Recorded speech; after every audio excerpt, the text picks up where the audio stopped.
Beginner and novice games are characterized by a violation of opening principles and not asking what is the threat before each and every move, trying to determine what threat, if any, their opponent has posed with their moves.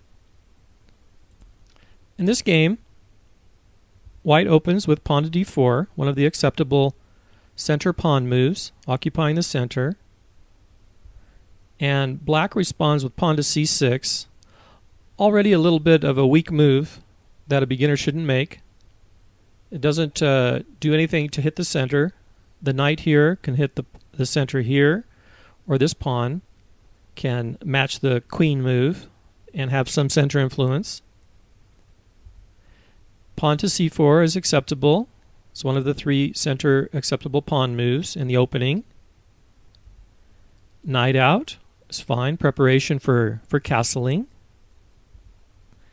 And now this is a unnecessary pawn move. He should have been developing pieces in preparation for castling on the king's side, where it's quicker to castle. You don't have to bring the queen out. You have three pieces you need to bring out on the queen side before you can castle, and only two on the king's side. So this was a weak move. And now the queen out early, that's also a violation of opening principle. It can easily be pushed around by little guys, either by this pawn move or other ways. And now we'll accept this move. It defends the pawn and also opens up the bishop diagonal, so he can come out in preparation for castling. And now this pawn move opens up the bishop. We'll accept it somewhat. It's not horrible. Maybe all the way would have been better.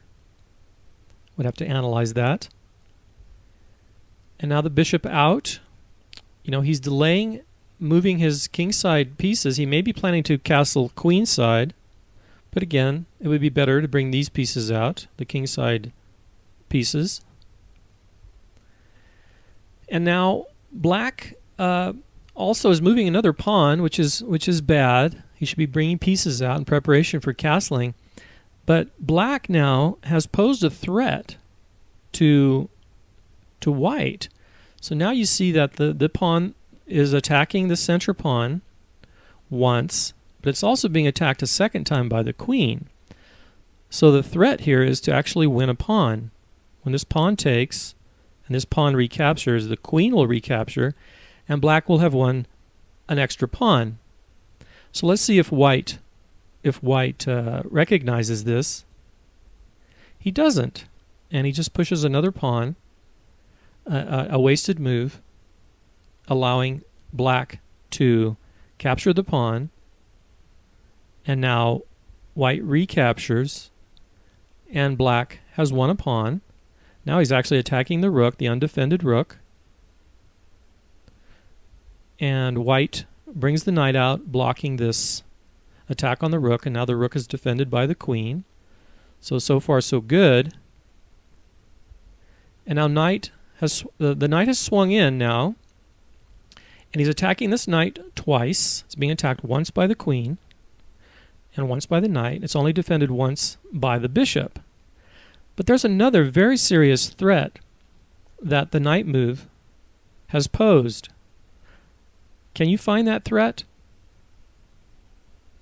Always look to see what pieces are already attacking something.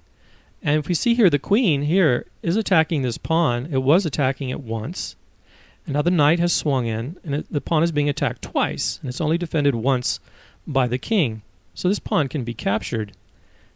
And if white allows this, it's actually mate, because white has no escape squares for the king. And let's see if white notices this. He does not. He comes out and attacks the queen, not paying attention to the number of attackers on this king pawn. And black simply mates the king by capturing the pawn.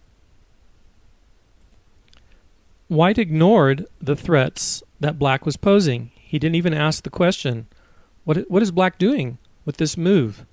So you need to ask this question beginning with, what is the threat? And then do a power move evaluation, as you'll practice in the Spot the Power Move videos.